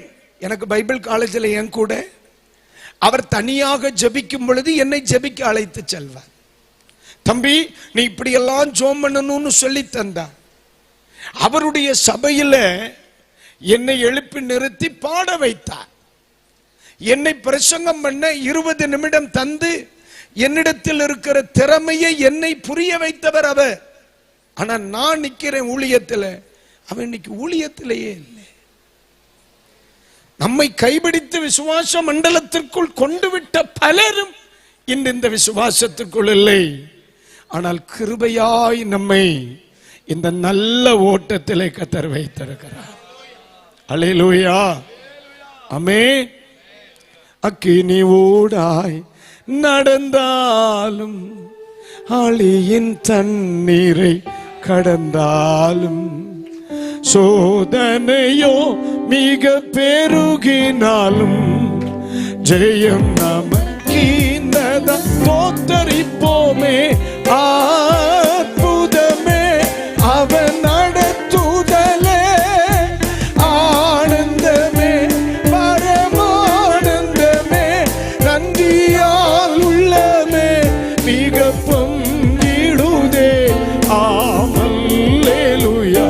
துதி சாற்றிடுவோம், நன்றியால் உள்ளமே மிக பொங்கிடுதே.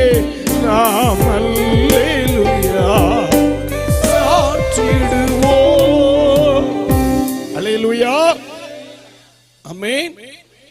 இன்னைக்கு என்னுடைய சிந்தனையில் உங்களுக்காக இந்த செய்தியை நான் நேற்று ஆரம்பித்தேன். நான் இதை ஆயத்தப்படுத்தின பொழுது எனக்குள் எழும்பின ஒரு கேள்வி, இதை பிரசங்கிக்கிற நான் முடிக்க ஓடணும் இல்லையா? அப்போஸ்தலனாகிய பவுல் சொல்லுகிற இம்னேயும் அலெக்சாந்தரும் தங்கள் விசுவாச கப்பலை சேதப்படுத்தி வழி விலகி போனார்கள். அப்ப நமக்கு முன் வழி விலகி போன பலரும் உண்டு, உண்டு. ஆனா நமக்கு ஒரு தீர்மானம், நான் முடிக்க ஓடணும். என்ன செய்யணும்? முடிக்க ஓடணும். அவர் சொல்லுகிறார், எல்லாருக்கும் பந்தய பொருள் இல்லை. 1000 பேர் ஓடினாலும் ஒருவனுக்குத்தான், 10 பேர் போனாலும் ஒருவனுக்குத்தான். அந்த ஒருவன் நானாக இருக்க வேண்டும் என்று நினைத்து ஓடணும். அல்லேலூயா. புரியுதா இல்லையா? இந்த ஓட்டத்தை முடிக்கும் பொழுது நான் வெறுங்கையாக நின்று விடக்கூடாது. இந்த விசுவாச வாழ்க்கை நம்மை முடிக்கும் பொழுது என்னிடத்திலே நான் கேட்ட கேள்வி, ராஜாவே, ஒரு நாளும் வெறுங்கையனா கர்த்தருக்கு முன்னாலே நின்று விட கூடாது. கர்த்தருக்கு ஸ்தோத்திரம். இது 24வது வசனம் நம்மை படிப்பிக்கிற காரியம். இனி 25வது வசனத்தை படிங்க. பந்தயத்திற்கு போராடுகிற யாவரும். இரண்டாவது சொல்லப்பட்டிருக்கிறது முதல்ல ஓடுகிற யாவரும். இப்ப இரண்டாவது சொல்லப்பட்டிருக்கிறது போராடுகிற யாவரும். எல்லாவற்றிலேயும் இருப்பார்கள். அவர்கள் அழிவுள்ள கிரீடத்தை பெறும்படி அப்படி செய்கிறார்கள். அழிவில்லாத கிரீடத்தை பெறும்படிக்கு அப்படி செய்கிறோம். கைகளை உயர்த்தி வரலேலுயா. அப்போ 24வது வசனத்தில் அவர் சொல்லுகிறார், நாம் ஓடுகிறோம். ஓடுதல் என்றால் ஒரு பந்தய பொருளுக்காக. தம்பி, இந்த பொருள் இருக்கு, எல்லாருக்கும் சொல்றாங்க. ஃபர்ஸ்ட்ல போய் சேருகிறவர்களுக்கு இது கிடைக்கும். அப்ப நம்ம என்ன செய்திடலாம்? ஓடுகிறோம். எதற்காக? ஒரு பொருளுக்காக. இங்க எனக்கு முன்னே ஒரு கப் இருக்கிறது. இதை அந்த கப்பாக நினைத்துக் கொள்ளுங்கள். இதை நான் முதல் 24வது வசனத்தின்படி, இது எனக்கு கிடைக்காவிட்டாலும் பரவாயில்லை, உயிராவது மிஞ்சும். ஆனால் 25வது வசனம் ஓடுதல் அல்ல, போராடுதல். இது எதுக்கு? பிராணன் காக்கப்பட. நான் அவனை அழித்து போடவில்லை என்றால் அவன் நிச்சயம் என்னை அழித்து போடுவான். சரி, கப்பு வேண்டாம், விடலாம். இரண்டாவது இருக்கிற சுவாச ஜீவிதம் என்ன சொல்லுது? போராட்டம். நான் அவனை மேற்கொள்ளவில்லை என்றால் அவன் என்னை மேற்கொள்ளுவான். அதாவது இப்ப நீங்க இந்த இடத்துல யாரை கொண்டு வரணும்னா, தாவீதினுடைய முதல் யுத்த களத்திலே அவருக்கு முன் வைக்கப்பட்ட வார்த்தையை கொண்டு வரணும். ஐயா, நீ ஜெயித்தால் நானும் என் குடி மக்களும் உனக்கு அடிமை, நான் ஜெயித்தால் நீயும் உன்குடி மக்களும் எனக்கு அடிமை. இன்றைக்கு நான் ஜெயிக்கவில்லை என்றால் ஜீவித காலம் முழுவதும் அடிமையாகத்தான் இருக்கணும். அல்லேலூயா. இப்ப நானும் என் குடும்பமும், நானும் என் மக்களும், நானும் என் சபையும், நானும் தெய்வம் என்னை வைத்திருக்கிற தேசமும் அடிமையாகாது இருக்கணும்னா நான் போராடியே ஆகணும், நான் ஜெயித்தே ஆகணும். ஒரு அல்லேலூயா, அல்லேலூயா. தாவீது ஒரு கணம் யுத்த களத்திலே இறங்கி நிற்கும் பொழுது தன்னுடைய பிராணம் நிச்சயமா போகும். அதாவது கோலியாத்து தன்னை ஜெயித்தால் தாவீது என்கிற ஒரு கேரக்டர் இனி இல்லை. அது மட்டுமா, சவுல் என்ற கேரக்டர் இல்லை, இஸ்ரவேல் குடும்பம் என்கிற ஒரு கேரக்டர் இல்லை, இஸ்ரவேல் ராஜ்யம் என்கிற ஒரு கேரக்டர் இல்லை, உடன்படிக்கை பெட்டி என்கிற ஒரு கேரக்டர் இல்லை, மகாபரிசுத்த ஸ்தலம் என்கிற ஒன்று இல்லை. அத்தனை யாருக்கு முன்னாலே இருக்கு? இவன் ஒருவன் தோற்றால் அத்தனையும் தோக்கும், இவன் ஒருவன் ஜெயித்தால் அத்தனையும் ஜெயிக்கும். இப்போ அடிமைப்படாதிருக்க போராடியே ஆகணும். இங்க பல குடும்பங்களும் படாபாடுபடுகிறது இதுக்கு வேண்டியாக்கும். கப்புக்கு வேண்டி ஓடின காலம் எல்லாம் தீர்ந்து இனி அழியாமல் இருக்க, இனி சாகாமல் இருக்க, இனி அடிமைப்படாமல் இருக்க ஒரு நிர்பந்தம், எப்படியாகிலும் ஓடித்தான் ஆகணும், எப்படியாகிலும் ஜெயிச்சுத்தான் ஆகணும். இது என்னுடைய பெருமை அல்ல, என் தலைமுறையினுடைய எதிர்காலமே அதுல தான் இருக்கு. என் தேசத்தினுடைய எதிர்காலமே அதுல தான் இருக்கு. என் தேசத்தினுடைய ஜனங்களின் எதிர்காலமே அதுல தான் இருக்கு. அப்போ நான் போராடிதான் ஆகணும். அல்லேலூயா. நான் போராடிதான் ஆகணும், போராடிதான் ஆகணும். பஸ் ஏன் இவ்வளவு பிரச்சனை? போராட்டம், போராடித்தான் ஆகணும். அல்லேலூயா. போராடிதான் ஆகணும், போராடிதான் ஆகணும். அதனாலதான் ஒவ்வொரு நாளும் தெய்வ சமூகத்தில் வரும்போ, நம்முடைய பரிசுத்தவான்கள் ஆராதனை நடத்தும்போ, பிரசங்கம் பண்ணும்போ, இந்த வாரத்திற்கு வேண்டிய கிருபை, இந்த வாரத்திற்கு வேண்டிய அபிஷேகம், இந்த வாரத்திற்கு வேண்டிய தெய்வ பலன், இந்த வாரத்திற்கு வேண்டிய தேவ கிருபை தெய்வம் உங்களுக்கு தருகிறார் என்று ஏன் இவங்க சொல்றாங்க? இந்த வாரம் நம்ம என்ன போராட்ட களத்தில் நிக்க போறோம்னு நமக்கு தெரியாது. ஓடித்தான் ஆகணும், போராடித்தான் ஆகணும். அல்லேலூயா. இந்த 32வது ஆண்டிலே இந்த அருமையான தேசத்தின் பிள்ளைகளுக்கு, விசுவாச மக்களுக்கு ஆவியானவர் சொல்லுகிற வார்த்தை, ஆமீன், போராடி கொண்டிருக்கிறோம், போராடித்தான் ஆகணும். அல்லேலூயா. ஆமென். யூதாவின் நிருபத்தை ஒன்னு எடுங்க, யூதாவின் நிருபத்தை ஒன்னு எடுங்க. அதுல எத்தனை அதிகாரம் இருக்கு? இங்கேயும் ஒண்ணுதானா? நான் ஒருவேளை புல்காஸ்பலா இருக்கனால கூட 2 காணும்னு நினைச்சேன். இல்லையா? எங்களுக்கு ஏஜிலையும் ஒண்ணுதான்.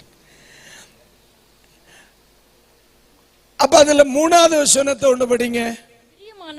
பிரியமானவர்களே, பொதுவான ரட்சிப்பை குறித்து உங்களுக்கு எழுதும்படி நான் மிகவும் கருத்துள்ளவனாய் இருக்கையில் பரிசுத்தவான்களுக்கு ஒரு விசை ஒப்பு கொடுக்கப்பட்ட, ஆமென், பரிசுத்தவான்களுக்கு ஒரு விசை ஒப்புவிக்கப்பட்டு விசுவாசத்திற்காக தைரியமாய் போராட வேண்டும் என்று, ஆமென், ஒரு விசை ஒப்புவிக்கப்பட்ட விசுவாசத்திற்காக இன்னும் நீ தைரியமாய் போராடியாக வேண்டும் என்று உங்களுக்கு எழுதி உணர்த்துவது எனக்கு அவசியமாய் கண்டது. ஆமென். அல்லேலூயா. தொடங்கியாச்சு, இனி அதை முடிக்கணும். இது விசுவாசத்திற்காக போராட்டம். அதை தான் நான் நேரமே சொன்னேன். இந்த விசுவாசத்துக்குள்ள வருவேன்னு நான் நினைக்கல. இப்படி ஒரு விசுவாச ஜீவிதம் என் தோளின் மேல் வரும்னு நினைக்கல. இந்த தண்ணீர் தொட்டியில் இறங்கி இயேசுவுக்காக வாழ்வேன் என்று என்னுடைய ஜீவிதத்தை அர்ப்பணிப்பேன் நான் நினைக்கல. ஆனா இறங்கியாச்சு, இனி போராடித்தாகணும். இந்த விசுவாசத்தை நான் இழந்துவிட, கைகளை உயர்த்தி ஒரு அல்லேலூயா. நம்முடைய பரிசுத்தவான்கள் எவைகளுக்காக போராடினார்கள் பாருங்க. எல்லகல்ல பிடுங்க வேண்டிய அல்ல, அக்களுக்கு வீரோல இருக்கிற அந்த பிரமாணத்தை எப்படியாவது எடுத்து கோடிட்டு எடுத்து நிரப்புக, அதுக்கு வேண்டி அல்ல அவங்க போராடினது. அவர்களுடைய போராட்டம் எப்படியாகிலும் விசுவாசத்தை காக்கணும். அல்லேலூயா. தெய்வ ஜனங்களுடைய ஜீவிதத்தில் எவ்வளவு நிந்தை, எவ்வளவு அவமானம், எவ்வளவு பரியாசம், எவ்வளவு ஏளனங்கள், இதையெல்லாம் சகிச்சு அவன் எதுக்கு வேண்டி நிக்கான்னு யோசிச்சியா? அவன் நன்மைக்கும் ஆசீர்வாதத்திற்கும் விடுதலைக்கு வேண்டி மட்டும் இந்த வேதத்தை அவன் கையில எடுத்திருந்தா, உன்னுடைய ஜீவிதத்தில் வந்த நிந்தை காலத்திலேயே தூக்கி தூர போட்டுட்டு போயிருக்கலாம். அல்லேலூயா. இந்த பாடுகளும் இந்த நிந்தையும் இந்த அவமானம் எல்லாம் சொற்ப பணத்திற்கு வேண்டி இல்ல மக்களே.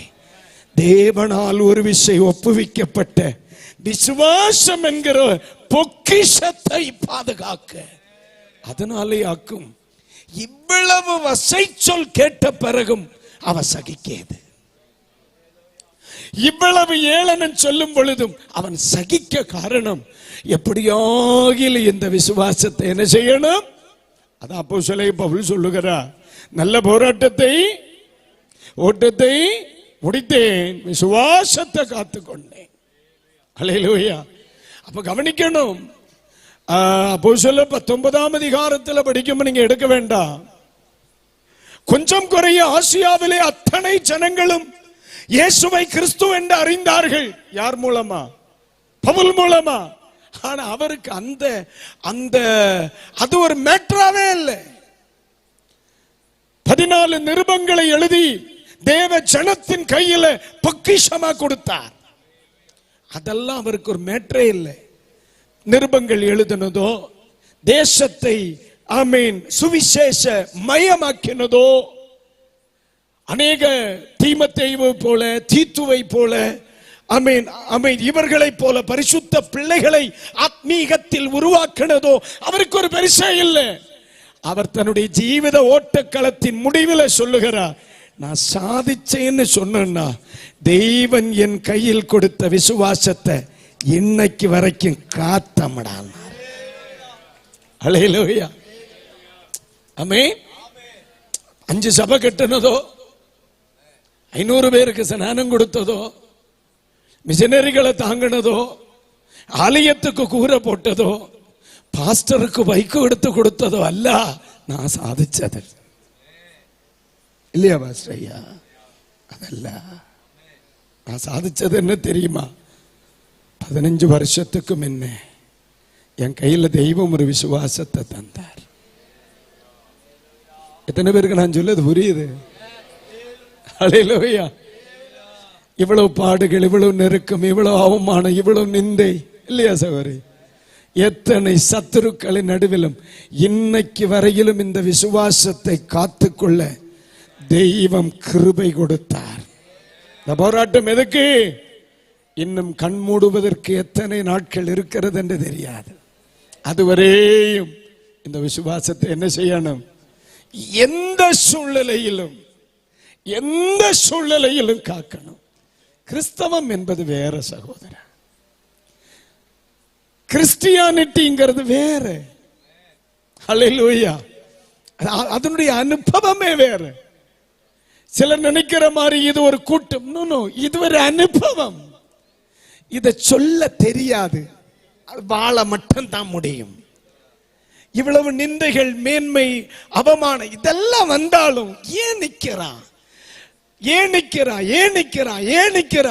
அவன் கையில கொடுத்த விசுவாசத்தை அவன் ஸ்மரிக்கிறது வரையிலும் காத்துக்கொள்வது அவன் மேல் விழுந்த கடமை. அல்லேலூயா. இந்த ஊழியக்காரனை கொடுத்தது அதுக்காக, இந்த பரிசுத்தவான்களின் ஐக்கியத்தை கொடுத்தது அதுக்காக, இந்த அருமையான போதக பிதாக்களை தந்தது அதுக்கு வேண்டி, பரிசுத்தாவியின் அபிஷேகத்தை தந்தது அதுக்கு வேண்டி, இந்த கன்வென்ஷனை தந்தது அதுக்கு வேண்டி, அமை சிநேகிச்சு வழிநடத்துகிற சகோதரங்களை தந்தது அதுக்கு வேண்டி. ஒரு கணம் கூட விசுவாச தளர்வோ தடுமாற்றமோ வரப்படாது. அல்லேலூயா. ஆமென். அப்போ நம்ம சம்பாதிச்ச பெரிய சம்பாத்தியம் நமக்கு கிடைத்த விசுவாசம், நம்ம தேடின பெரிய தேடுதல், இன்னைக்கு வரையிலும் நம்ம சாதிச்ச பெரிய சாதிப்பு, நம்ம கையில் கொடுக்கப்பட்ட விசுவாசத்தை இத்தனை வருஷம் கிருபையாய் காத்துக்கொள்ள கர்த்தர் உதவி செய்தார். கைகளை உயர்த்தி ஒரு அல்லேலூயா, அல்லேலூயா. இல்லையாம்மா? அதுக்கு வேண்டிதான் போற. இல்லைன்னா சொத்துக்கு வேண்டிய, சுகத்துக்கு வேண்டிய கிடையாது, தென்னை மரத்துக்கு வேண்டிய ஒன்றும் கிடையாது. சிலர் நினைக்கிற மாதிரி பிரமாணத்துக்கு வேண்டிய எல்லாம் இல்லை. தெய்வம் தந்த விசுவாச ஜீவிதத்தை எப்படியாகிலும் ஆமென் தோத்திரம் மண்ணுக்கு போறது வரையும் கொண்டு போய் சேர்க்கணும். இல்லைன்னா இயேசு கூப்பிடுகிறது வரையும் கொண்டு போய் சேர்க்கணும். அல்லேலூயா. அப்ப பரிசுத்த பிதாக்கள் முதல்ல சொன்ன ஓடுகிறேன் எதற்கு? பந்தய பொருளுக்காக ஓடுகிறார். அதை நான் பிறகு சொல்லுவேன். இன்னும் பிரசங்கமே ஆரம்பிக்கல. இதெல்லாம் இன்ட்ரடக்ஷன் தான் போயிட்டு இருக்கு. பிரசங்க தலைப்பே வேற. அந்த ஆளை சொல்லுது இன்னும் நேரம். அப்ப இரண்டாவது சொல்லுகிறார், நம்ம போராடுகிறோம். எதுக்கு வேண்டி? விசுவாசத்துக்கு வேண்டி. அப்ப நீங்க நல்லா கவனிக்கணும். ஒரு மனுஷன் போராடி விசுவாசத்தை காக்குறான்னா அந்த விசுவாசம் எவ்வளவு விலையேற பெற்றதா இருக்கும் இல்லையோ? அல்லேலூயா. நம்ம நினைக்கிற அந்த பிரிச்சு தான் விலை கூடுனதுன்னு. சகோதரி, நம்ம விசுவாசமாக்க விலை கூடுதல். 5000 ரூபாய்க்கு மிக்சி வாங்கினேன் சகோதரி, அதெல்லாம் விலை கூடுனது. நமக்கு தெய்வம் தந்த விசுவாசமாகும். யூதா நிருபந்தானா கையில திறந்து வச்சிருக்கிறியா? அதுல 20ஆம் வசனம் இருக்குதான்னு பாருங்க. ஒண்ணு, நீங்களோ பிரியமானவர்களே உங்கள் மகா பரிசுத்தமான விசுவாசத்தின் மேல், அந்த விசுவாசத்துக்கு ஒரு பேரு போட்டு இருக்கிறார், மகா பரிசுத்தமான விசுவாசம்.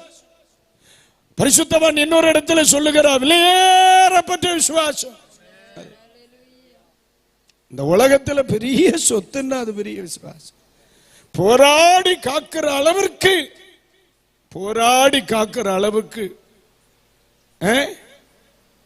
அதாவது தேவ மனுஷன் சொல்லும்போ, என் ஜீவனை பார்க்கல உங்க கிருபை நல்லது. கிருபையினால் கிடைத்தது என்ன? ரட்சிப்பு. ரட்சிப்பு வருவதற்கு காரணமாக இருந்த என்ன? விசுவாசமா அறிக்கையிடுதல்.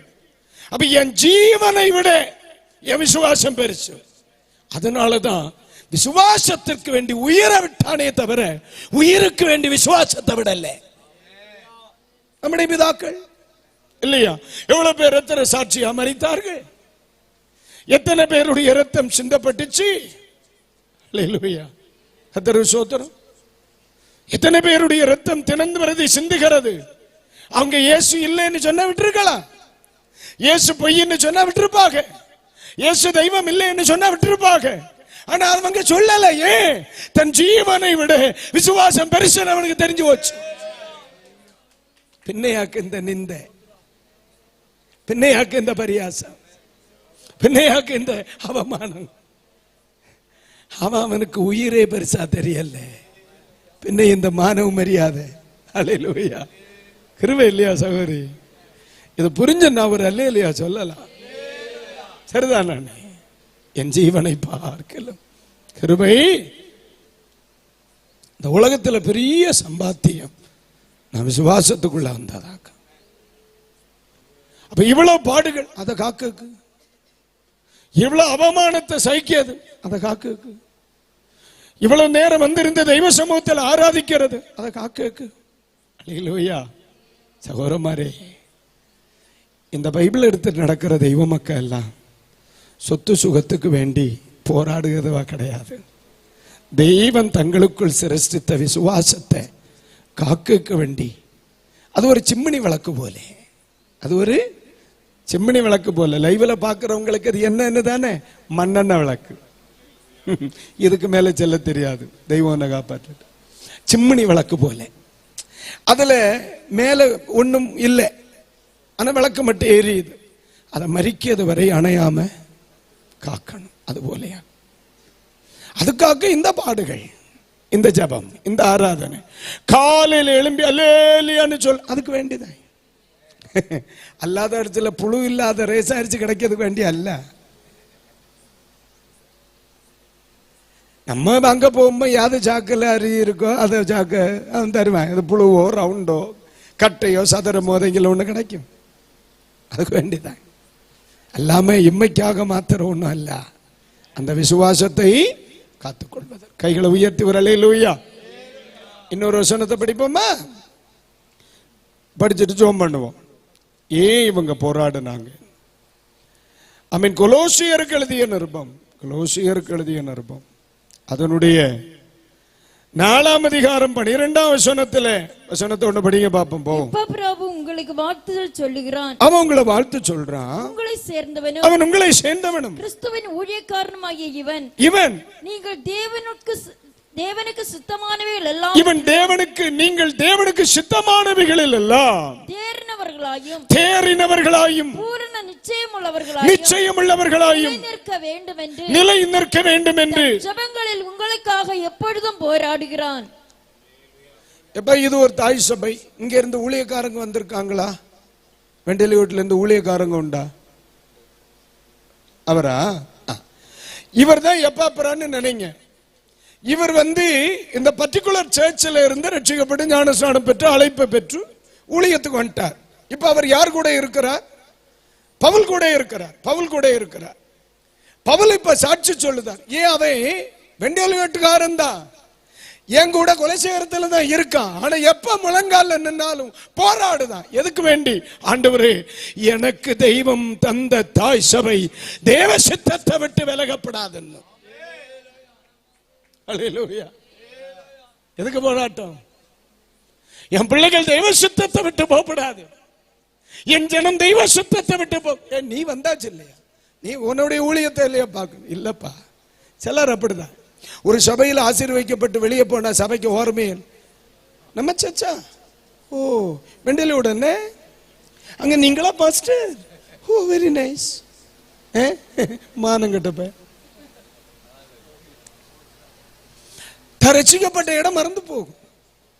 ஒரு காலத்துல அரை நிக்கருக்கு அடுத்த நிக்கர் இல்லாத காலத்துல வந்திருந்து ஊழியக்காரங்க பிள்ளைகளுக்கு தலையில கை வச்சு கண்ணீரிட்டு அழுது இன்னும் வீடு சொத்து சுகம் மேன்மை எல்லாம் கிடைச்சப்போ, ஓ அந்த சென்னை ஓகே, ஆமா லைட்டா ஞாபகம் வருது. லைட்டா இல்லடா, லைட் பிடுங்கம்மா உனக்கு ஞாபகம் வருது.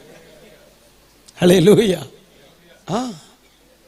ஆனா ஒரு சபையில் உருவாக்கப்பட்ட ஒரு பிள்ளை, சபையில சத்தியத்துக்குள்ள வந்த பிள்ளை, பரிசுத்த மனிதனாகிய பவுலோட கூடையாக்க யாத்திரை. ஆனா இருதயம் முழுவதும் தெய்வம் என்னை உருவாக்கின ஸ்தலம், தெய்வம் என்னை ரட்சித்த ஸ்தலம். எனக்காக அழுத ஒரு கூட்டம் ஜனம், எனக்காக அழுத ஒரு பரிசுத்தவான், என்னை இந்த மகிமையான இடத்தில் நிறுத்துவதற்கு என்னோடு கூட பிரயாசப்பட்ட சபை ஒரு நாளும் தெய்வ சித்தத்தை விட்டு வெளியே போய்விடக் கூடாது. விசுவாசத்தில் நிற்ப, தெய்வ சித்தம் நிறைவேற்ற போராடுதான். பரிசுத்தவான்கள் போராடினது ரப்பர் தோட்டத்துக்கு வேண்டியோ, அம்மை தென்னையில விழிச்சு விழுந்த கரிச்ச வெளியே வர்றதுக்கு வேண்டிய அல்ல போராடினது. ஹல்லேலூயா. இன்னைக்கு அதுக்கு மட்டும்தான் நமக்கு நேரம். ஒட்டுக்கரை கிடைக்கட்டே, பால் கிடைக்கட்டேன். ஆனா அன்னைக்கு இது ஒண்ணும் இல்ல.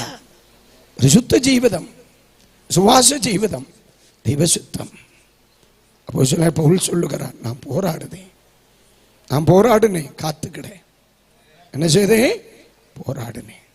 இன்னைக்கு ராத்திரி ஒருவேளை உங்களை கொஞ்சம் பழைய நிலைகளுக்கும் உங்கள் நம்ம நிலைப்பாட்டுக்குள்ளுக்குள்ளே நான் கொண்டு வந்திருப்பேன் நான் நம்புறேன். எனக்கு நிறைய பாயிண்ட் எல்லாம் வைக்கணும், அதெல்லாம் அவசியம் கிடையாது. நான் 5 வார்த்தை சொன்னாலும் அடி மனசு வரைக்கும் புரியணும்.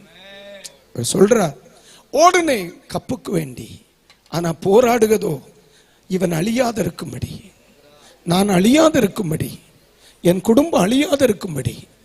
பலரும் ஓட தொடங்கின காலத்தில் எதுக்கு வேண்டி ஓடுனது? கப்புக்கு வேண்டி. இப்போ கழியாத காலத்தில் ஓடுனது எதுக்கு வேண்டி தெரியுமா? அழியாம இருக்கும்படி. அதனாலதான் நடப்பதற்கு பலன் இல்லாது இருந்தாலும் ஆராதனையை மறக்க முடியாதது.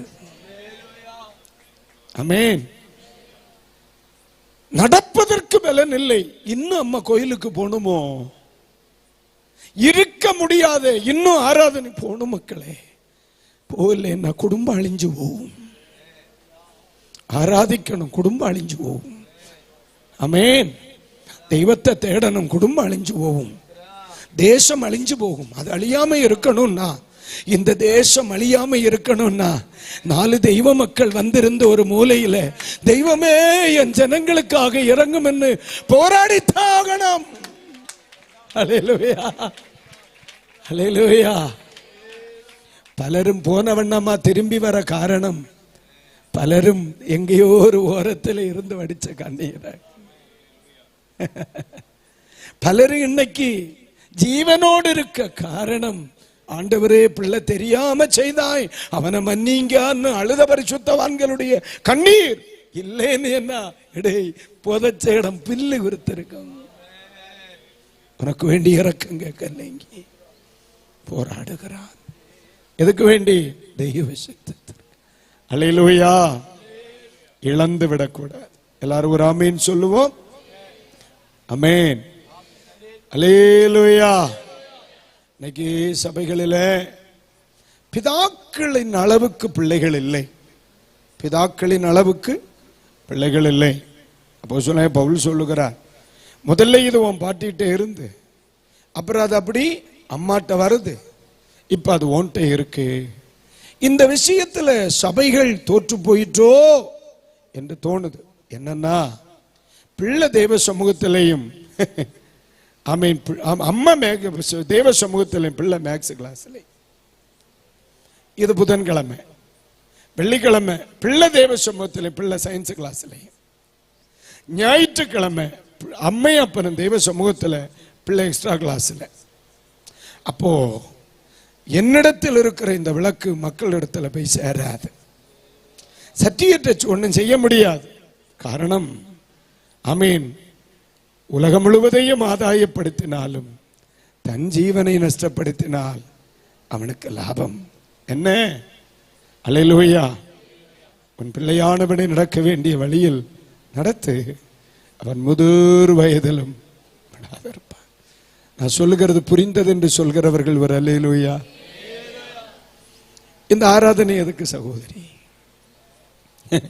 கிடைச்ச விசுவாசத்தை கொண்டு சேர்க்கிறதுக்கு வேண்டி. ஆமென். வழி விலகி போய்விடக்கூடாது. நமக்கென்று ஆண்டவர் வைத்திருக்கிற அந்த பாக்கியத்தை பெற்றுக்கொள்வதற்கு தான். கைகளை உயர்த்துகிற ஆமென் சொல்லு. அப்ப நீங்க நினைக்கலாம், பாஸ்டர் நிறைய வியாதிகள், பிரச்சனைகள், போராட்டம், அதெல்லாம் தெய்வ சித்தத்தின் வளையத்திற்குள் அவர் வரும்போது அதுக்கு தடையா இருக்கிறதெல்லாம் தானா மாறும். அது என்னுடைய விசுவாசம். அல்லேலூயா.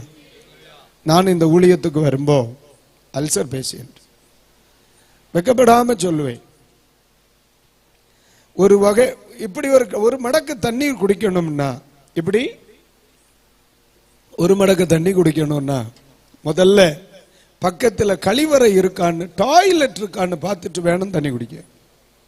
இல்லைன்னா புத்திமுட்டி போகும். ஒரு பொருள் குடிக்க முடியாது, சாப்பிட முடியாது. அப்படிதான் நான் ஊழியத்துக்குள்ள வந்தேன். நான் தெய்வ சமூகத்துள்ள வந்தப்போ, ஆண்டவரே, ஒரு கிளாஸ், ஒரு வீடு சந்திக்க போகும்போ ஒரு கிளாஸ் தண்ணி தந்தா குடிக்க முடியாது, உபவாசம் பண்ண முடியாது. இந்த பலகீனம் உங்க சித்தத்தை செய்வதற்கு தடையா இருக்கும். நான் ஊழியம் செய்யணுமோ அல்ல ஒதுங்கி கிடக்கணுமோன்னு நீங்க தீர்மானிக்கணும். நான் தெய்வ சித்தம் செய்ய வந்தேன், எனக்கு உதவி செய்யும்னு கேட்டேன்.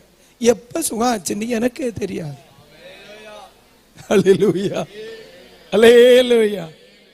இயேசு சுகாக்கிறார். சகோதரி, நீ தெய்வ சித்தத்திற்கு வேண்டியும் விசுவாசத்திற்கு வேண்டி இறங்கி வந்தா இந்த விசுவாச பாதையில ஓடுவதற்கு செருப்பு வணங்கி செருப்பு தருவார், ஷூ வேணும்னா ஷூ தருவார், சைக்கிள் வேணும்னா சைக்கிள் தருவார், ஆகாரம் வேணும்னா ஆகாரம் தருவார். விசுவாசத்தை காத்துக்கொள்வதற்கு நீங்களும் நாங்களும் ஆயத்தமானால் அதை ப்ரொடெக்ட் பண்ண வேண்டிய சகலமும் தெய்வத்தால் தரப்படும். கைகளை உயர்த்தி ஒரு அல்லேலூயா. ஒரு பலகீனம் அது இடையூறா இருக்காது, ஒரு வியாதி இடையூறா இருக்காது, ஒரு பண கஷ்டம் இடையூறா இருக்காது, ஒரு பிரச்சனை இருக்காது. ஆண்டவர் அதை வைக்க மாட்டார்.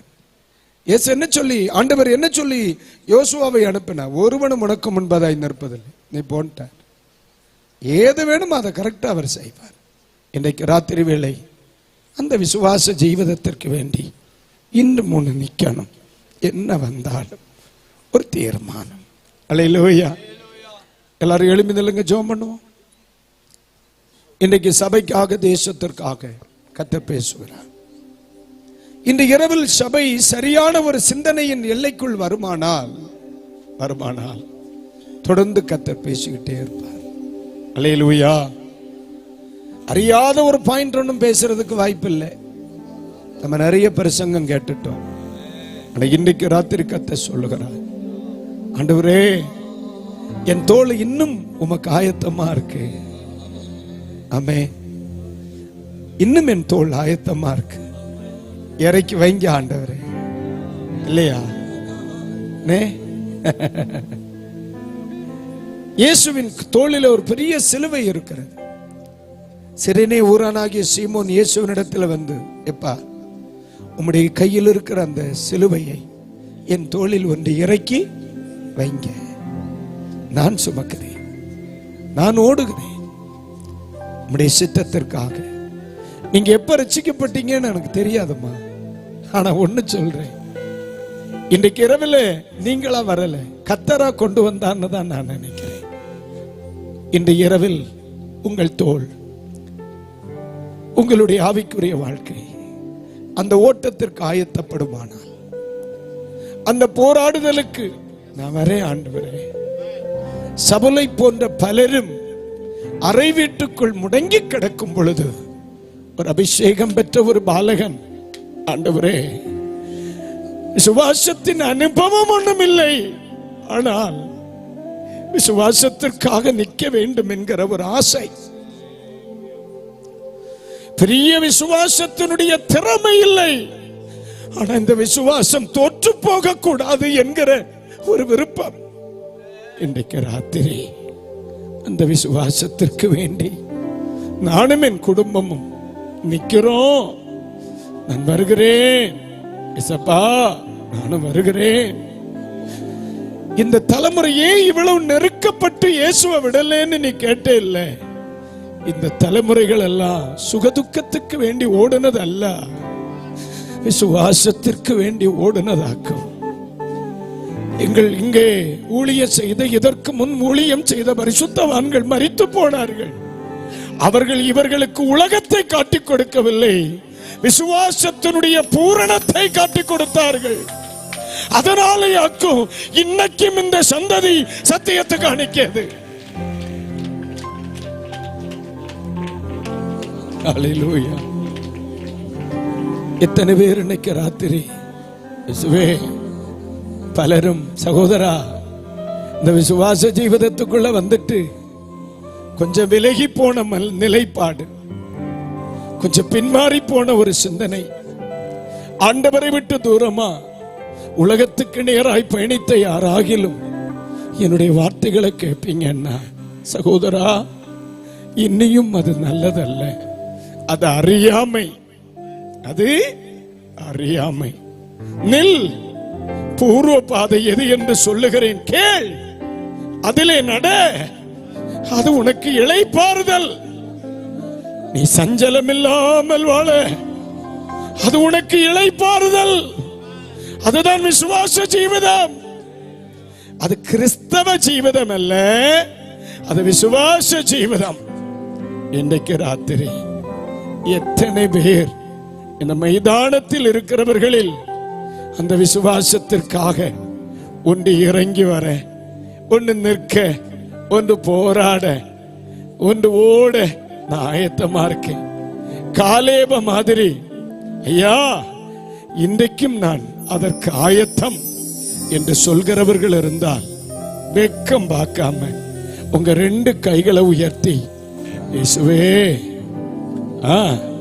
இயேசுவே, உங்க சத்தம் தான் உயரணும், உங்க சத்தம் தான் உயரணும், உங்க சத்தம் தான் உயரணும், உங்க சத்தம் தான் உயரணும். இயேசுவே, உங்க சத்தம் தான் உயரணும், உங்க சத்தம் தான் உயரணும், உங்க சத்தம் தான் உயரணும். சத்தம் இயேசுவே.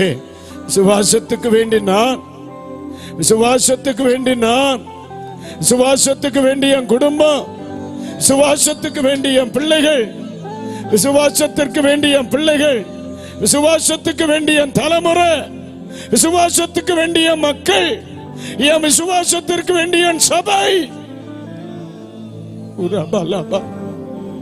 உண்மையா அந்த வார்த்தை உங்க வாயில வரும்னா கண்டிப்பா ஒரு சொட்டு கண்ணீர் வரணுமே, ஒரு சொட்டு கண்ணீர் வரணுமே, ஒரு சொட்டு கண்ணீர் வரணுமே அண்ணா, ஒரு சொட்டு கண்ணீர் வரணுமே.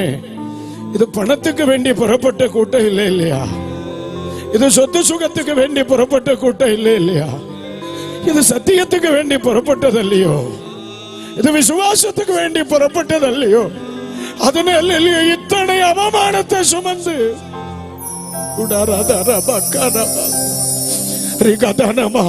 இப்ப இந்த வசனம் கேட்கும் இருதயம் உடையுது பாத்தியலா? சில விளக்குகளை தெய்வம் மறுபடியும் கொளுத்த ஆரம்பிச்சிட்டா. சில விளக்குகள் மறுபடியும் இன்னைக்கு ராத்திரி கொளுத்தப்படுது. இதுல சில சொல்லுகிறாங்க, நான் இருக்கிறேன் ஆண்டவரே, நான் வர்றேன் ஆண்டவரே, நான் வர்றேன் ஆண்டவரே, நான் வர்றேன் ஆண்டவரே. இப்ப சிலரே ஆவியில கர்த்தர் பலனடைய பண்ணுகிறார். இதுல ஒரு சிலர் இன்னைக்கு ராத்திரியில் அந்நிய பாஷையில பேச ஆவியில ஏவப்படுகிறீங்க இல்லையா? அவர்கள் ஏவப்படுகிறீர்கள். ஆனா இப்ப கைத்தட்டி தேவனை துதிக்க ஆவியானவர் நடத்தினா உங்களுக்கு இருக்கிற முழு வளச்சோட நீங்க தெய்வத்தை ஆராதிக்கலாம்.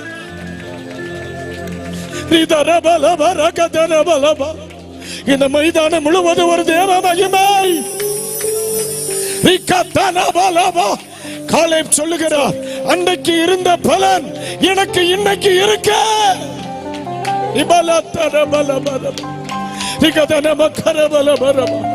எனக்கு மலை நாட்டை தாரோ, எனக்கு மலை நாட்டை தாரோ. நான் அதை சமபூமியாக்குவேன், நான் அதை சுதந்தரித்துக் கொள்ளுவேன். அல்லேலூயா.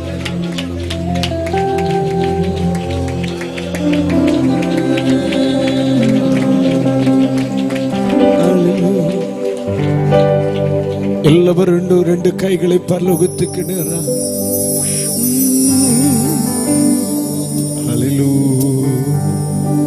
எனக்காக வாழாமல் உமக்காக நான் வாழும்படி என்னை உருவாக்கும் ஆண்டவரே. அல்லேலூயா. குயவனே உம் கையில் களிமண்ணா உடைத்து உருவாக்கும் என் சித்தமல்ல உம் சித்தம் நானா தருகிறே உன் கையிலே. எத்தனை பேர் சொல்ல முடியும்?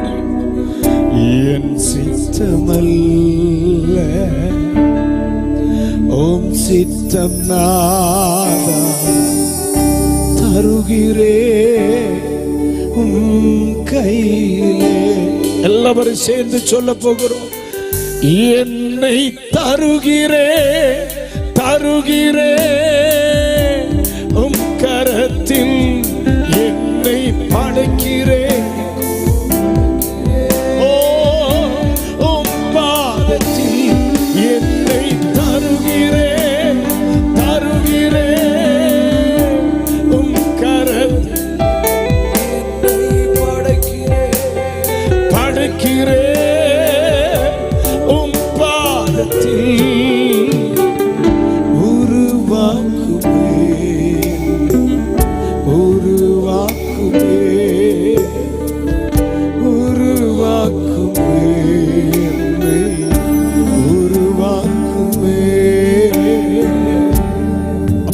ரெண்டு கைகள் உயர்ந்திருக்கும் பொழுது, ஒருவேளை கடந்த நாட்களில் ஏதோ ஒரு காரணத்திற்காக விசுவாச தடுமாற்றங்கள், ஏதோ ஒரு காரணத்திற்காக விசுவாச தளர்வுகள் வந்திருக்குமானா இன்றைக்கு ராத்திரி இயேசுப்பா ஒன்று கூட உம்மை உறுதியாய் பிடித்துக் கொள்ளுகிறேன்.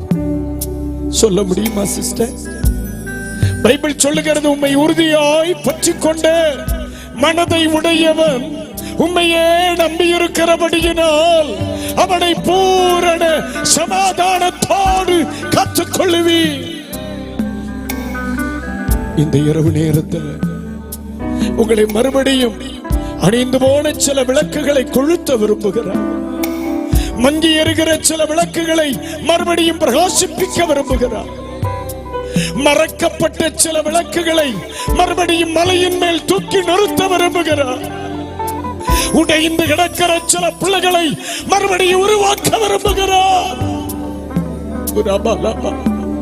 இன்றைக்கு அநேகர் மேல் தேவனுடைய ஒரு விசேஷித்த வல்லமை, ஒரு விசேஷித்த தேவ பிரசன்னம்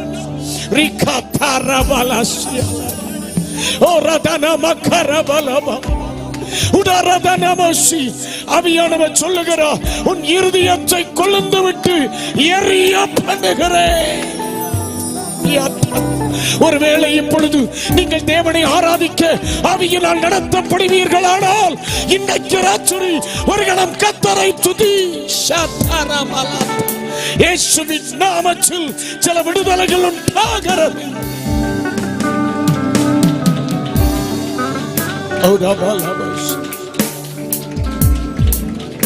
நம்முடைய கிருபை இருக்கட்டும். ஹல்லேலூயா. பாரம் பாவம்